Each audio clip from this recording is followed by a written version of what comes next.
This fight's now 8 rounds or I won't be fighting. You didn't want to do 8, so who's the more prepared? Who's the more prepared? You're not ready.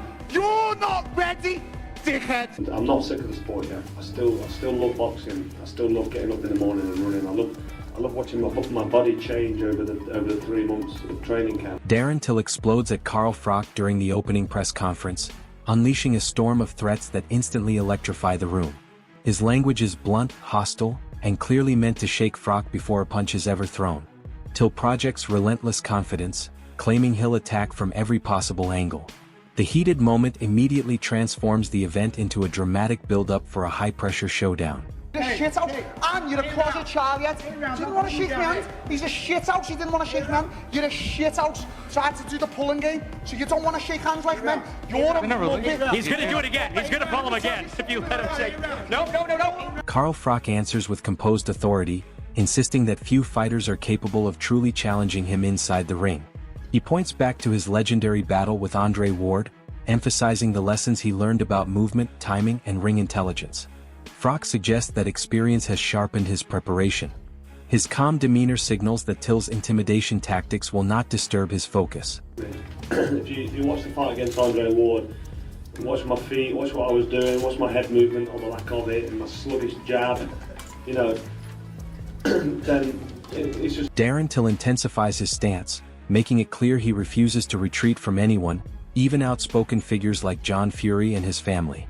His remarks carry a fearless, almost reckless, edge that turns the press conference into a psychological duel. Till's confrontational energy shows he's ready to embrace conflict wherever it appears.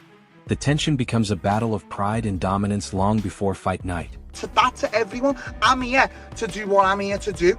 And I couldn't give a fuck if I bumped into John Fury and the family in the street now, because it's on them what they want to do. They're more asked about me than I'm asked about them, so if they want it, I'll have it with every fucking single one of them in the street, and I'll get my head completely smashed in.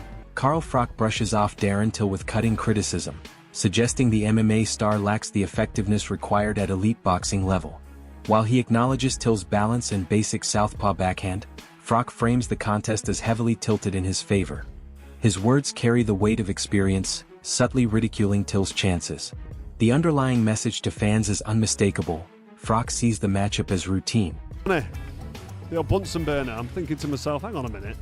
They're giving money away here with these fights because Darren Till's absolutely fucking useless. I'm not being funny, listen, I'm talking about professional boxing level. At the level he's at, he's done all right. He's got decent balance, throws a decent backhand from the southpaw stance. But let's be honest. David Hay praises Carl Froch as a genuine elite competitor, pointing to his size, prime conditioning, and relentless commitment to fitness. A story involving Eddie Hearn reinforces Froch's reputation as someone you would want beside you both in and out of the ring. The discussion frames Froch not only as a skilled boxer but as a respected presence whose reputation commands attention. He's a genuine, world champion level fighter, and he's actually bigger than you'd think, right, when you meet him. He's a lot younger than John, and his peak was outrageously good, right? And he's kept himself in shape. And even now, I remember having a chat with Eddie Hearn, about what fighter you've met is the toughest fighter. And he said to me, if I'm ever in a bit of bother, the man I want standing next to me at a pub or whatever is called fucking... Johnny Nelson focuses on the psychological dynamics of a Till versus Froch clash, highlighting Froch's measured mindset. While fans strongly desire the fight, Froch's decisions may be guided by ego, legacy, and financial considerations. Nelson believes Froch possesses the power and technique to dominate, yet stresses that the veteran's choices remain strategic rather than impulsive. The main men of the zone saying, look, there is an appetite there. So now the conversation is, will Carl do it? Carl's saying, give me 6 weeks, I'll smash him. Carl won't do it. Carl doesn't need to do it. Carl's got mad money, as he says. And the thing is that I think will keep him out is ego. God forbid he went in with Till and got turned over. Tony Bellew highlights the clear difference in boxing ability between Carl Froch and Darren Till, portraying a traditional boxing contest as extremely one-sided. Till may thrive on aggression and verbal threats, but Froch's technical mastery and ring experience would likely prevail. Bellew even adds a darkly humorous scenario outside the ring to underline Froch's superiority. But if Carl did do it, I think Carl would smash him. But I just don't think he will do it. Because he's got that memory, he's got that something about him, that he's at an age where he's still physically fit enough and strong enough if he commits himself to the preparation. Tony Bellew reinforces the same point, stressing that Till's intimidation may create headlines outside the ring. However, once the bell rings, Froch's fundamentals, discipline, and years of boxing knowledge would take control. The contrast between Till's raw aggression and Froch's polished technique makes the matchup appear highly challenging for the MMA star. I think it's a fair playing field in a boxing ring, if I'm being totally honest. I mean, Carl's a former world champion. He is a unified champion. Froch was a force to be reckoned with. So if it's in a boxing ring, I don't think that's very fair on Darren.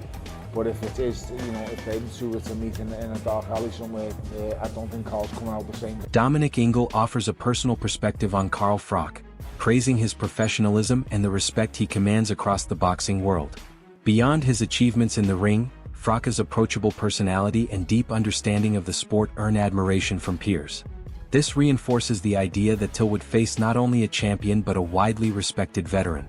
In 3 rounds, brilliant knockout. We saw Carl Froch, Carl's said a lot of stuff about Darren in recent months on his YouTube channel. Darren jumped out the ring and he's offered Carl out. Carl sat back munching on his red apple. What did you make of that whole scenario? First of all, I went, Carl, what are you doing? What? Because I know he's been giving Till some stick, and so I thought maybe he's. Liam Smith describes the chaotic energy Darren Till brings to press conferences, noting that his confrontational style is part of calculated psychological warfare. Smith suggests Froch wisely refuses to escalate the tension, recognizing the strategy behind Till's behavior. The veteran instead relies on his reputation and composure to maintain control of the narrative. Off the ring to you, fucking threatening to choke you and all that, do you know what I mean? So it's the last thing I'd want anyway, so fucking I think Carl just got off rather than have the aggro of, dancing in front of him, screaming, shouting and spitting in his face. I'll ask you for a prediction. Carl Froch versus Till on the streets and in the ring. 2 scenarios, who wins? Oh, look, I don't know, it's all look, on the street, I think we know who wins. Ade Oladipo highlights Carl Froch's intimidating aura, pointing to both his physical strength and his years of elite experience. Comparing him with modern MMA fighters, he explains how toughness and durability have evolved across combat sports. Even years after retirement, Froch still carries dangerous power and sharp ring awareness. And he's scary. He's a scary, intimidating man. I don't know if it's a Liverpudlian accent or knowing that he could take this to the ground and finish you that way.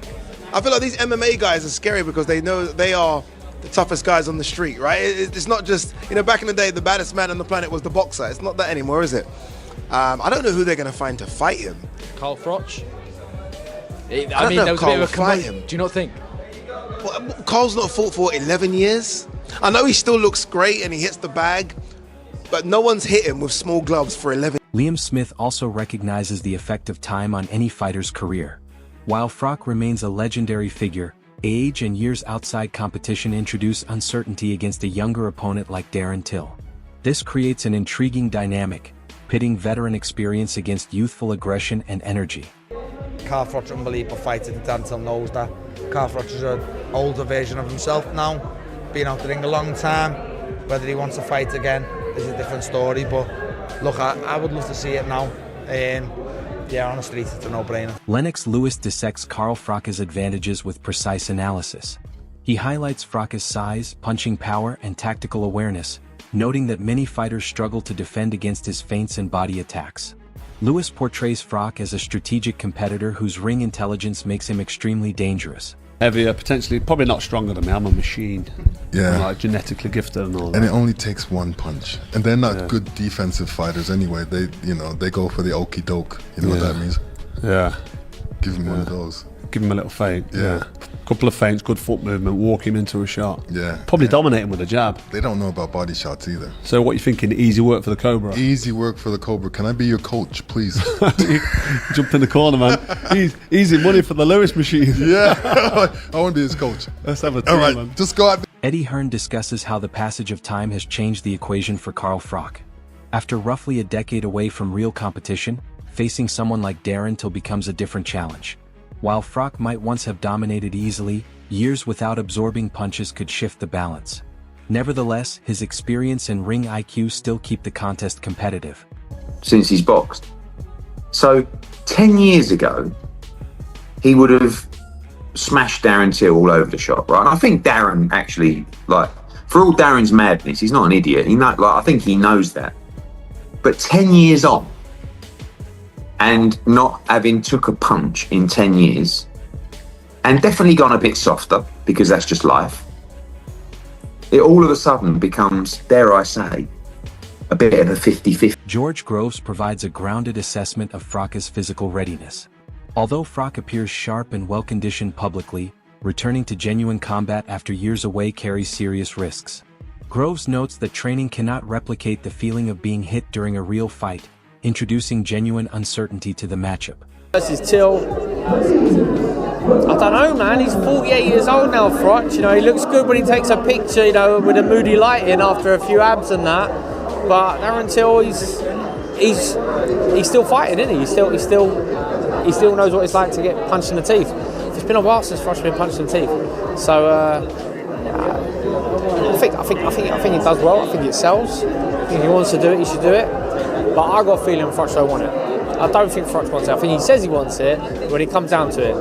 Darren Till responds with pure bravado, mocking Carl Froch as a fighter whose power has faded with time. He presents himself as physically tougher and mentally prepared for revenge, drawing comparisons with elite MMA athletes to reinforce his durability.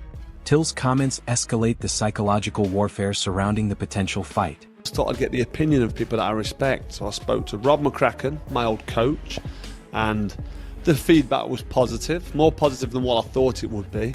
I actually broke contact with Eddie Hearn, so there's a bit more to develop on that front. I've also been speaking to Callis. Carl Froch answers with trademark confidence, leaning on the authority of his Hall of Fame career. He contrasts Darren Till's limited boxing resume with his own legendary accomplishments, asserting clear psychological dominance. Froch's message is direct. Experience and proven resilience outweigh youthful aggression. The narrative crystallizes into a classic clash, raw ambition against seasoned mastery.